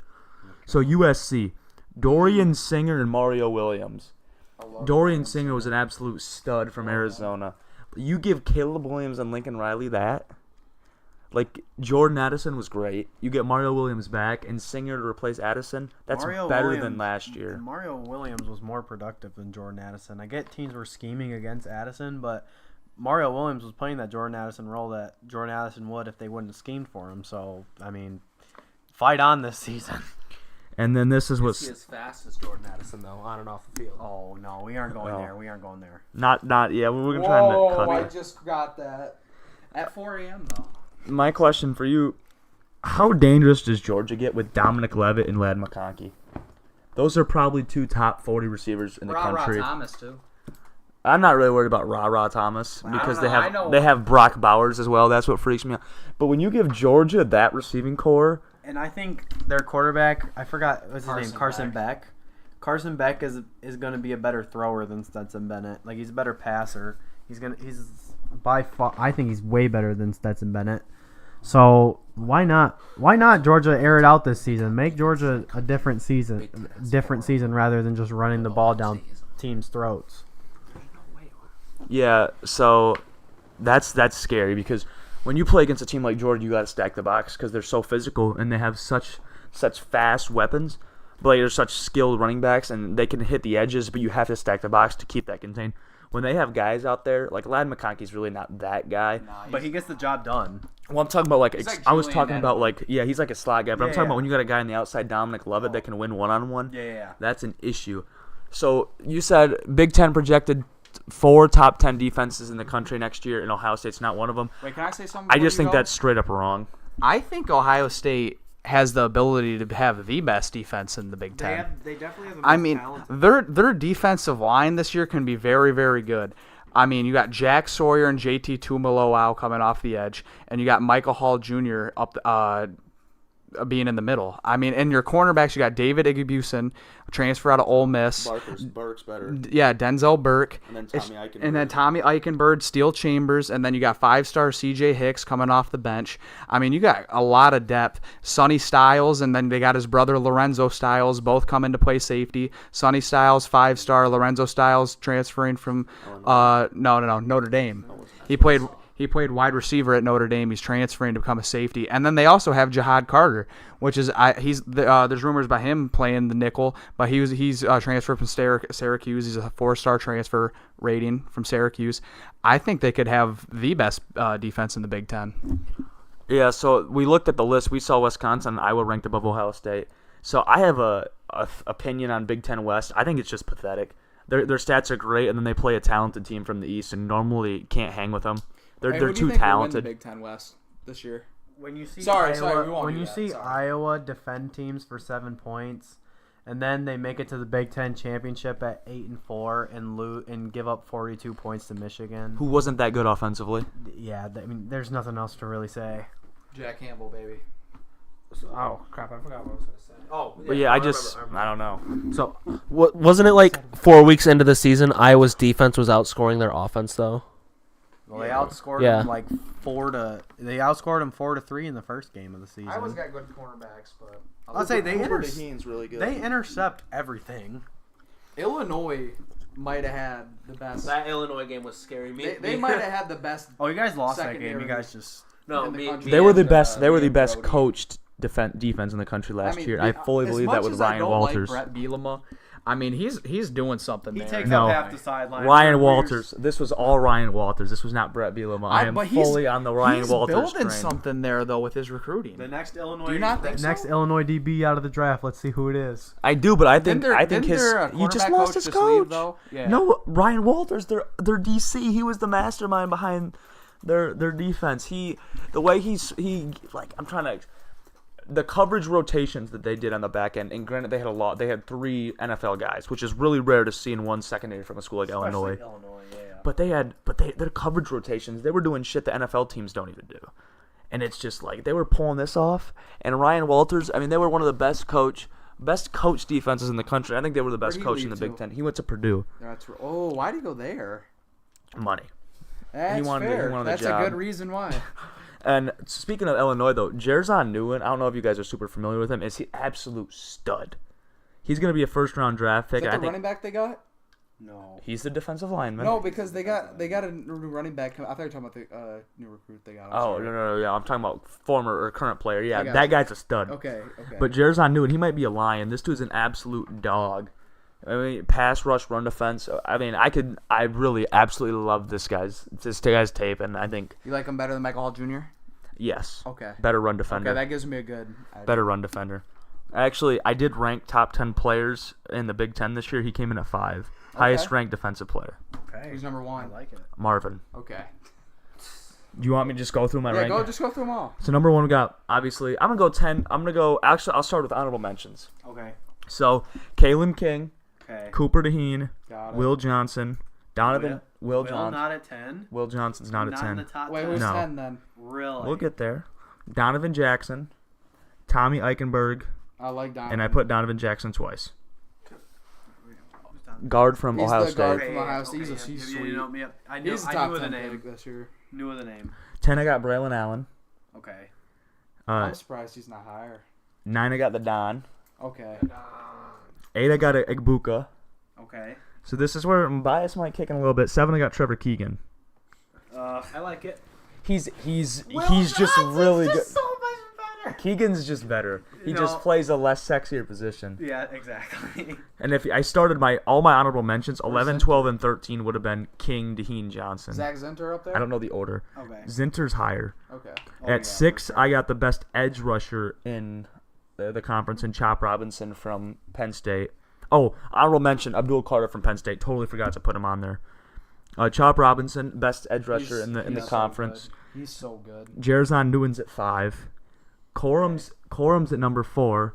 And then at number 3 we got Zach Zinter, who's the second best lineman. Obviously, we know who number 1 is. It's Ulamia Fashona from Penn State. He's going to be a top 10 draft pick. He would have been the first one taken off the board right over That's Paris what some Johnson. people were Yeah. saying, yeah. And then obviously one's Marvin Harrison. What do you guys think about that? Needed my DB love with Will Johnson. That's really all. But Holiday love. Dude, Cal Halliday blows. He doesn't wear gloves. He looks like he literally looks like he was in a time machine and got dropped in the 1950s. I mean, congratulations. He can snatch a ball out of the air here and there, but he's gonna get trucked this season. I'm not a huge fan of Cal Halliday. I'm just not a huge fan of this Michigan State team at all because they're gonna be so bad. But all I would say is I wish Will Johnson was in the top 7. We need more DB love. Tommy, do you have any thoughts? Sorry, I'm trying to type something out. What was the? Like just any thoughts on his list? I like the respect for the linemen. You know, that's a looked over position a lot of the time. So I like them getting the respect they deserve here. Yeah, it's an overlooked position, but when the best teams in the Big Ten are in the college football playoff running the football, you have to mention the linemen. So, Zane, do you have any thoughts on it? I mean, I think it's a good list. I was expecting Braylon Allen to be a little bit higher, but I respect it. I really like Zach Zinter. When I heard Trevor Keegan, I kind of surprised me because I thought he just wasn't gonna have Zinter on the list. But then once he had Zinter up there, I was like, okay. I think those two and Cooper Beebe from Kansas State, three best guards in the college football, and I think there's What like about a Donovan gap. Jackson? He's 4, but there's a Okay, gap. okay. There's a gap. They're freaking good. That's just, I don't really know what else to say. They're freaking good.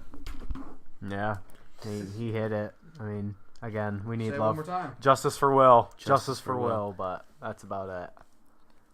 So, the only guy that I kind of didn't talk about that's like on a smaller school in the Big Ten that's supposed to be really good, that is really good, is Brevin Spanford from Minnesota, the tight end.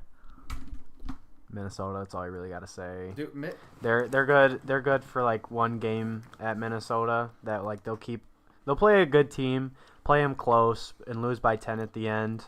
But again, it's just Minnesota, so he's gonna do great. But I think he's the best tight end in the Big Ten. I think he is. He is going into the season. I think Loveland takes it over. I really do. No, I think he's the Watch best. out now, I think Malik he's the I free think he's car. really good. But it would not surprise me if Loveland. I mean I really like Loveland too. I mean he's the reason Eric Hall transferred. So I mean I like him too. But I really like the Minnesota guy. I do. I do, guys. I'm sorry. No, I don't blame you here at all. Like, Watch he's an out, Caden absolute Stover. freaking dog. Cade Stover sucks. So we Well, were. he doesn't suck. It's just he like costed Ohio State 14 points in the game. he what? Hey, I love that guy. How he got hurt? The drop touchdown yeah, was a he had- 4-point swing. He had like 2 drop touchdowns. And are you talking about the Georgia game or No, the Michigan. Okay. I thought you were talking about the Georgia No. game. I was like, okay. No. He actually played decent against Georgia. Yeah, until he got hurt, but I don't really care. It just whatever. Stover's all right, but I mean, a lot of people don't know. Like, he didn't come into Ohio State as a tight end. I think he came in as a inside linebacker. But he can tell because and then he has no agility. and then I think he switched to defensive end, and then I think they switched him again to tight end, and it just kind of stuck. But he's all right. He just gets the job done. He's a good blocker. He just does his job. So we're going to talk about edge rushers here. We're going to switch it over to the defensive side of the ball. Who do you guys think are the best edge rushers in the country? My number one's got to be Harold Perkins. Yeah. The way he ended the season last year, the explosiveness, the bend, the hand, he's super precise with his hands. He rushes like Micah Parsons just without the power element to the game. He's just so bendy and fast. He's just I haven't seen a college tackle that's athletic enough to get him and beat him to the spot. Like, he just wins. There's really no other way to put it. He just wins. Another reason to have Florida State high on your list, Gerard Verse. Oh my God, you took mine, bro. Just an absolute freak. Would have been a first-round pick if he declared this past season, but came back, and this Florida State team's just going to be deadly with him. So if you just like brainstorm top 10 players, specific positions, these teams keep coming up and up and up. And then you talk about one, How about Dallas Turner? Brandon Dorless from Alabama. Oregon. Another guy, really good.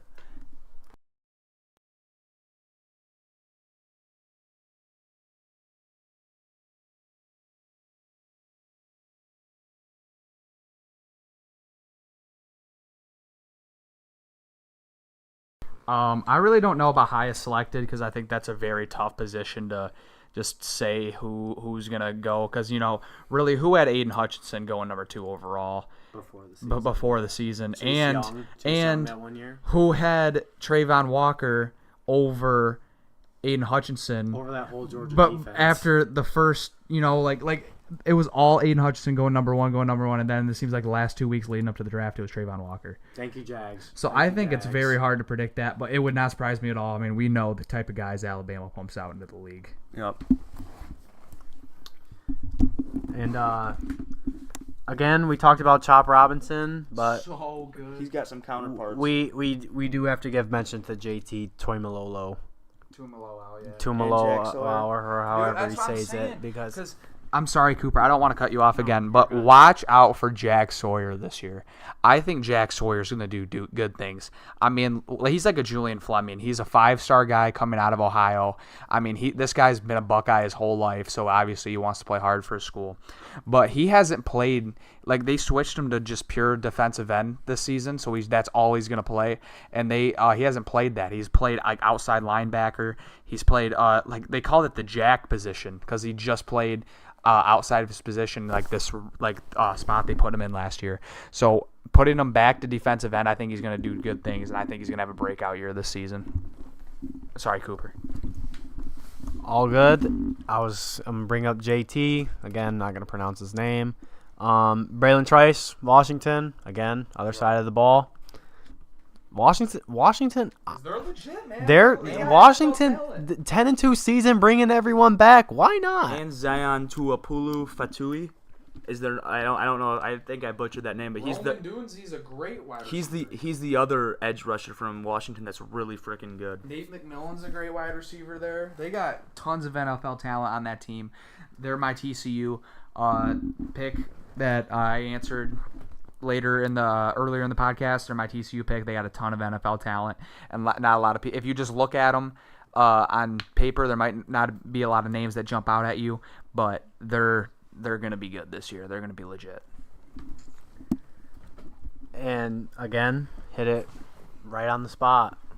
And then the last pass rusher I want to talk about, Georgia.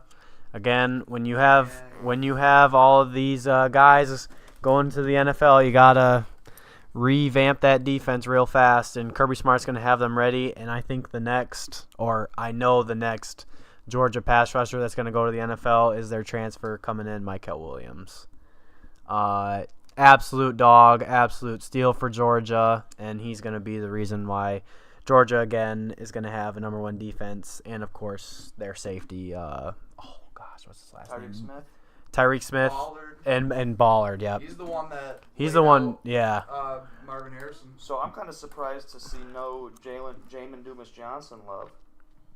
If you're talking about Georgia, how good they are. Again, Georgia will just put anyone on the field on defense and make them a first-round pick. So, again, expect big things from Georgia on the defensive side of the ball. And then we're going to stay in the Pac-12, and we're going to talk about Brandon Dorless from Oregon. I have him too. Again, both – I think that's what separates Washington and Oregon from Utah and UCLA and USC is simply – they have two sides of the ball when USC just wants to score 65 points a game just to give up 63. And with both of them, and they got Jordan Birch. They both have two high-quality edge rushers that can really change a game around. Yeah, again, huge. We're going to expect big things from the Pac-12 this year. Usually the Pac-12 slept on, but this year they have enough talent to make some noise in college football. I know we already talked about Tumioloau and Jack Sawyer, but I'm going to give some more Big Ten love. Jarzon Newton and Keith Randolph Jr. from Illinois, absolute dogs. Joe Evans from Iowa, another dog. And then we're talking about Penn State. Penn State's three deep at edge. Idisa Isaac, Chop Robinson, and Abdul Carter. That is probably the top three. I'd take those three over any other team. Three deep at edge. I'd take those three over anybody else's top three in the country. We're talking about Texas earlier. Tommy's super high on Texas. Another guy, Baron Sorrell. He's an elite edge rusher. And then Michigan, bringing back Jalen Harrell and transfer in Josiah Stewart. They're going to have some fun out there. I know I added Texas and Baron Sorrell for Tommy, but if you're talking about Big Ten edge rushers, this is just a class of straight dudes. I don't know what else to say, but this is just straight up dudes. What about the Michigan transfer from where'd he come from? Coastal. That was Josiah Stewart. Yeah, I brought him up. Yeah. You brought him up? Yeah. Is he gonna? I don't know. How do you expect him to play this year? So, our defense is kind of more NFL style with the guys that we like to set hard edges with on the outside. I don't think he's going to be that guy. When it comes to third down and it's money down and it's 3rd and 6, it's 3rd and 7, it's 3rd and 8, Josiah Stewart's going to come on the field on one end, Jalen Harrell's going to come on the field on the other end, and it's just going to be you pin your ears back and you go.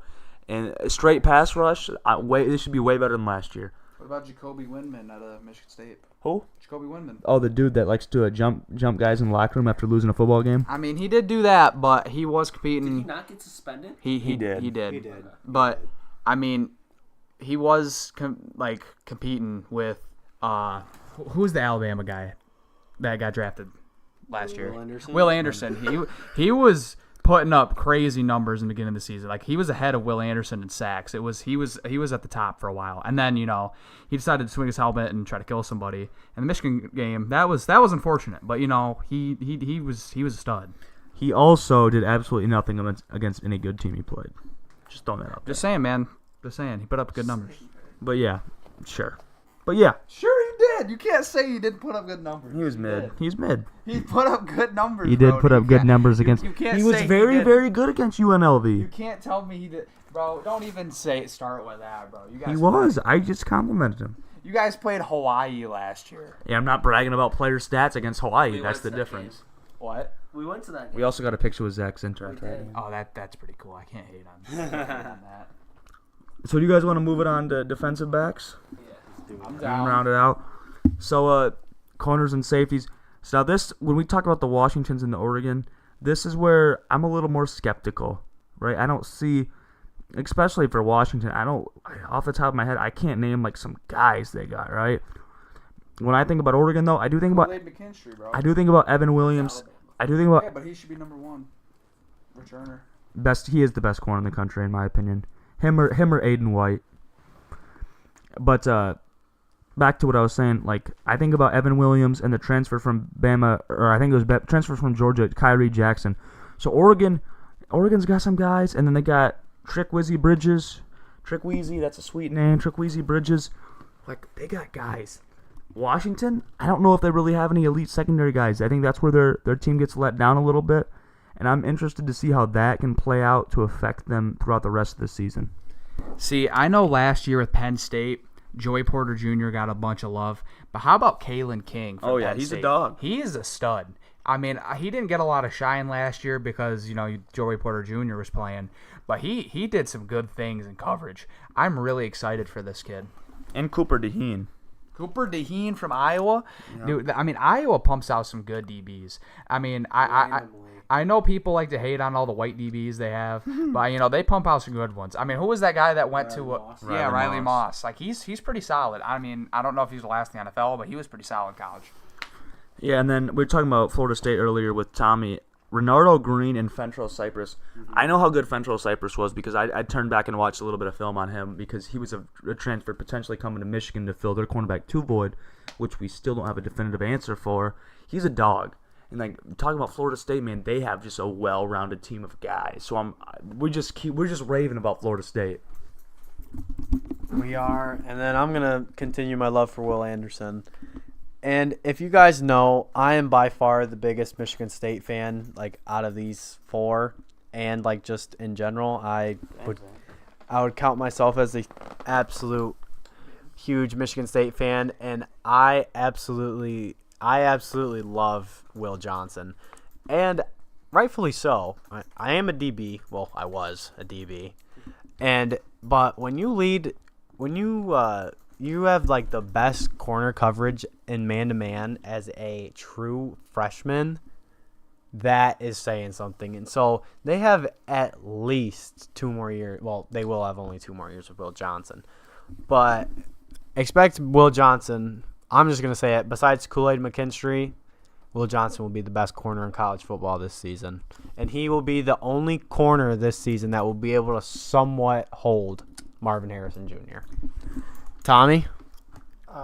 He showed a lot last year as a freshman. He's a big boy, and I didn't really see his one-on-one matchups against Quentin Johnston from TCU, but I expect him to do great things this year. Just take that next leap and show why he was earned the 5 stars. Yep, him and Bullard from Georgia. I'm excited to see them come off corner blitzes and absolutely destroy quarterbacks. The thing with Javon Bullard from Georgia, he's not even the best DB on the team. No, he's not. He's not even the 3rd best or the 2nd best. They got Malachi Starks and Tyreek Smith, the nickel. Those three. Like, I don't know what else to say. Georgia just recruits. They recruit 5 stars. They come in, they develop them, and they just turn them into straight dogs. They're doing the Alabama. It is the Alabama replica, but at Georgia, where they're somehow better. Like, this is ridiculous how they continuously put out this NFL talent in the defensive back position. And then I got 2 questions for you guys. Do Cam Kitchens and James Williams from Miami compensate for the rest of the lack of the rest of talent on defense and make that defense like somewhat watchable, or is it just a shit show? It's a shit show. I mean, the thing about corners and like DBs, you can have the best DBs in the nation, but like they can't guard wide receivers forever, and like those wide receivers are the same speed as them or faster.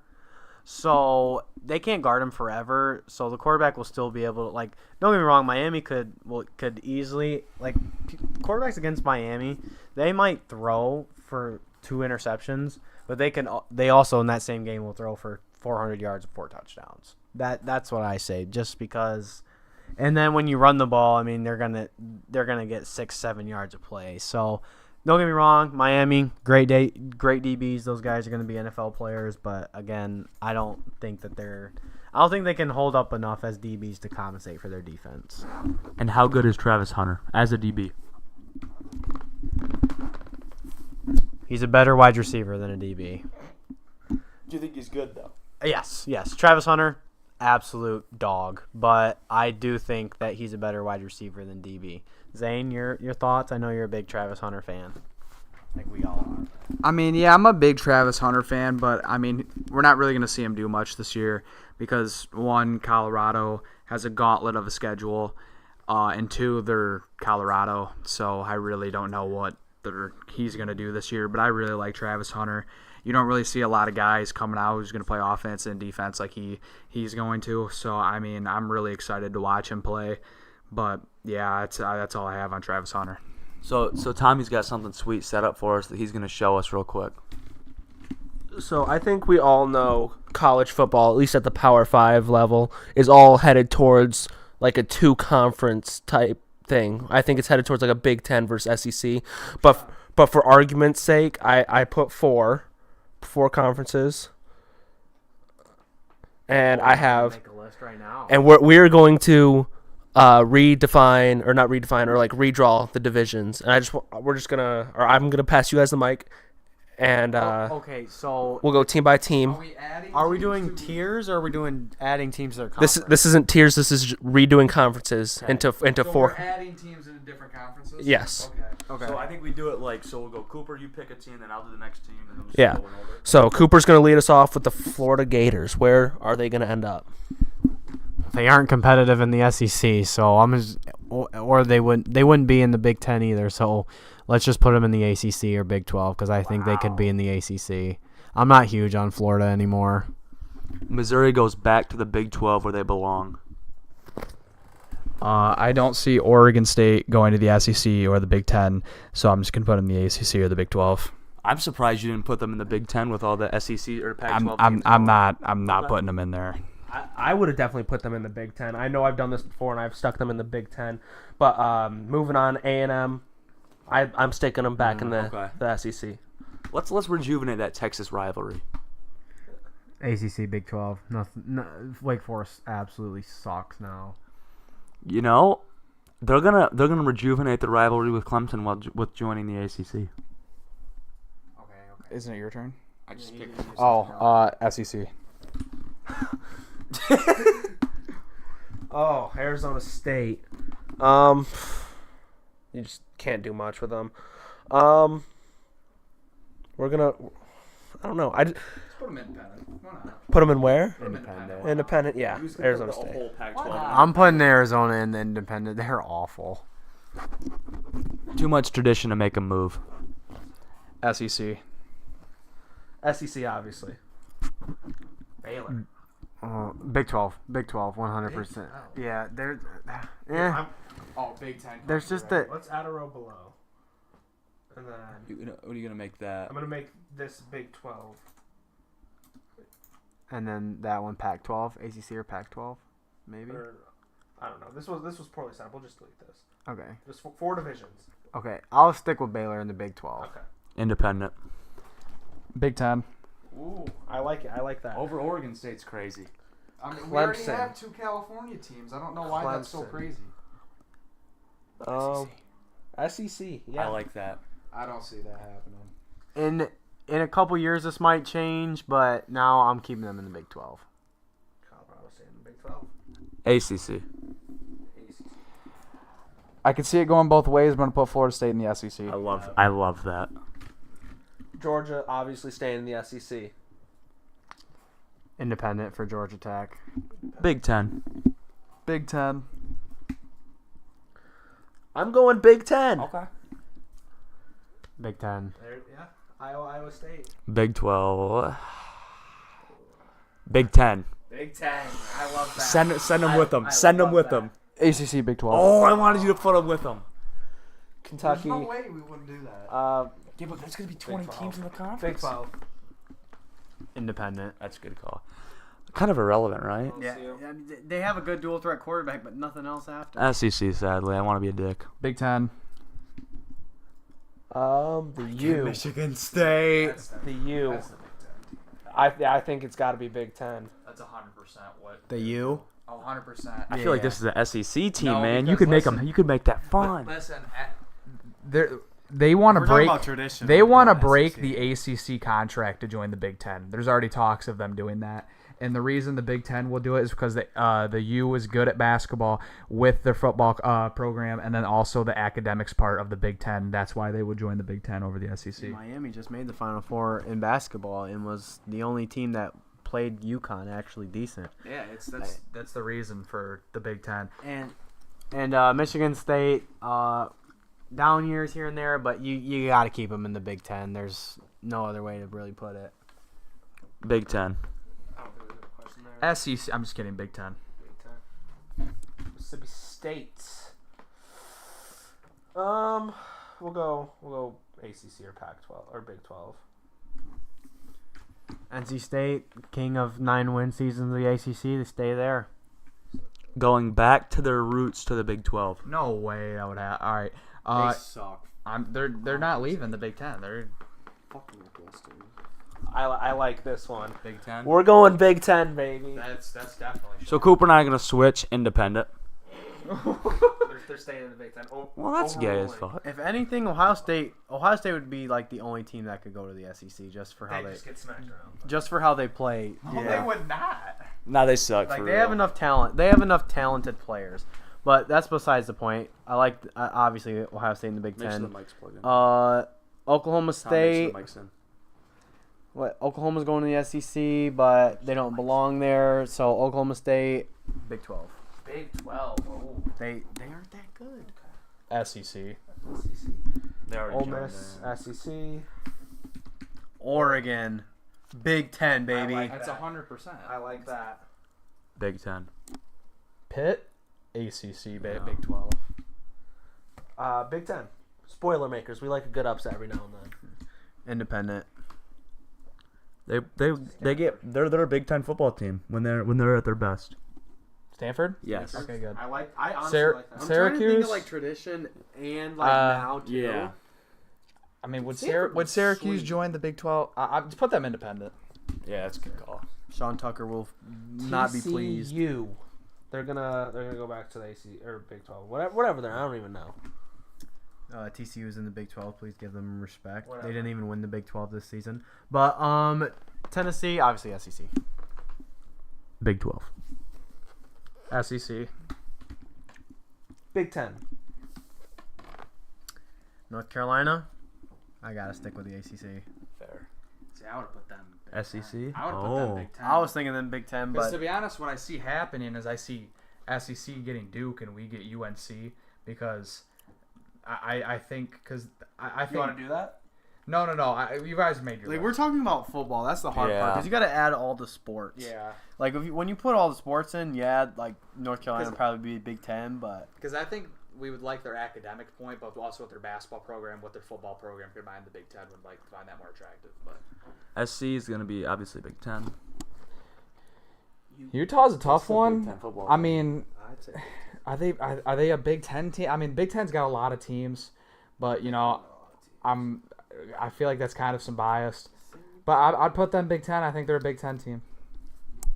Virginia, probably ACC. Oh, that's You know, if we were doing entrance songs, this would be an SEC team for sure. Enter Sand. I said entrance I thought you songs. were gonna give it to him. No.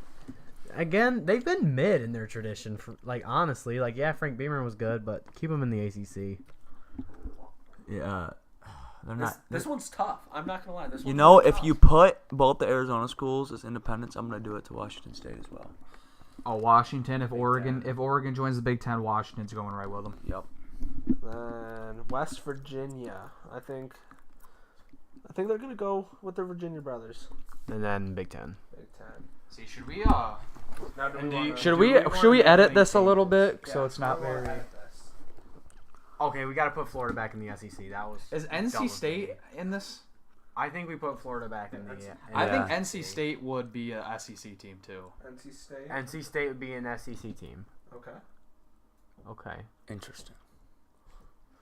All right. See, Kentucky should be back up there. Was it SEC? Yes. I agree. Well, I think Oklahoma State needs to move then to the Big. Honestly, it's a Big Ten or Big No, Ten. Nebraska should move to the Big Ten. No, fuck Nebraska. Nebraska should be up there. Fuck Nebraska. Why is South forever. Carolina not in the Big Ten? I mean the SEC.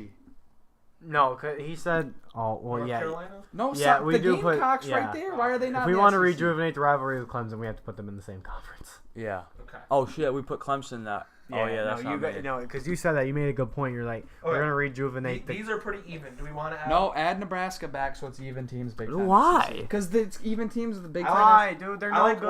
I like Oregon State. They or get a Baylor. college game day. Dude, there game is against- no way that Nebraska would leave the Big Ten. I'm sorry. I'd give you Oregon State or Baylor, but I'm not giving you. You're not Nebraska, gonna all give Ne- me the team that's actually in the Big Ten right All now. Nebraska Or does is Oklahoma get a State. college game day game against Give us Michigan or Virginia Ohio Tech State then. and loses by 30. I'll give No, you give us UNC then. If we're gonna get anybody, give us UNC. UNC and Duke wouldn't split. Yes, they no, would. no. No, they would not. Dude, can we just okay? I know this is football, but let's talk about basketball for a second. Duke, North Carolina, Kansas, Baylor. Who else? Virginia, Virginia, Texas Tech's not bad. Texas Tech, TCU usually has a bucket or two on their team. They That's always a make the good tournament. basketball conference. SEC sucks in well, no, never mind. They are SEC is a football god. yeah, like Conference. we made the SEC what the SEC is now. Just Can we just flip Cal and Oregon State? I'm sorry, Zen. Dude, there's no way because we already have the Cal schools where we get Cal over Oregon State. I don't know what your chub is about. Or you guys are Because have Oregon you guys have the State plays fattest- Oregon you State guys plays have the Big Ten fattest football. chubs And they're a good over team. Oregon State, bro. I don't know why you guys think adding Cal with USC and UCLA is such a bad take. All right. I honestly, I don't mind these. Brody just threw me the mic. Wait, Oh. and we have Stanford. You don't want all the four Cali teams? We have Stanford added with USC and UCLA, and you want to say fuck But Cal's Cal? really not that good. But you want a realistic thing. Cal would be in there.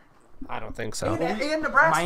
Miami's in the Big Ten. This is not even near realistic. Yes, it is. They want to join the Miami Big Ten. would be an SEC. They would join the SEC. like if we wanted it like tradition and everything, Miami would be SEC. Well, if we want tradition, we wouldn't have. Okay, here we go. Put Miami, are. put I know Miami it, in the but SEC, and then put Cal in the Big Ten. And Nebraska. No. I don't understand why Nebraska. We need to put two teams. Nebraska in there. was only good in They the don't Big need to. 12, so they can stay there. Well, then what if we just bring? Well, if we need to put two teams in the Big Ten, Bring- take Duke and North Carolina. All right, I'm good with that. So Duke and Carolina in the Big Ten. Yeah, give us the ultimate basketball school. I don't care. Throw Kansas. then in do we there. just combine the independent Yeah, and just combine them. Yeah, they'd all be. Yeah, they just be the third division? Okay. Would probably be four. It'd be like four mini divisions. Okay, and now two are we Super gonna- conferences. Okay, so We all like this.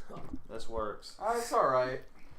Because back to the beginning of the segment, we all know some sort of combining divisions is coming. It's going to come down to 2 super conferences at some point in the future. So I'm okay with this. yeah, I'm good with that. I'm good. And this is based off football too. Like obviously, like, in the end, we started thinking about basketball and, like, other sports. But, like, just for football purposes, I like it. I like it a lot. All right, and I think that's wrapping it up today. I will say, about a week, the week before college football starts, we're going to have a full college football preview. Each of us is going to have a top 25, right? Our top 25 predictions for every award, conference champions, playoff predictions, and it's going to be the most hyped up episode in Four Corner Sports Podcast history. Yes, sir, it will. Make sure you tune into that one. We'll get you a date on a later time, and we're going to be ready. Go green, baby. Go blue. End it out, Tom. All right, you guys know what to do. Like the pod. Look out for highlights. They will be there this time. We're gonna step it up. We've been a little lazy, but they'll be there. Comment. We'll answer any questions. So we'll see you guys on Wednesday.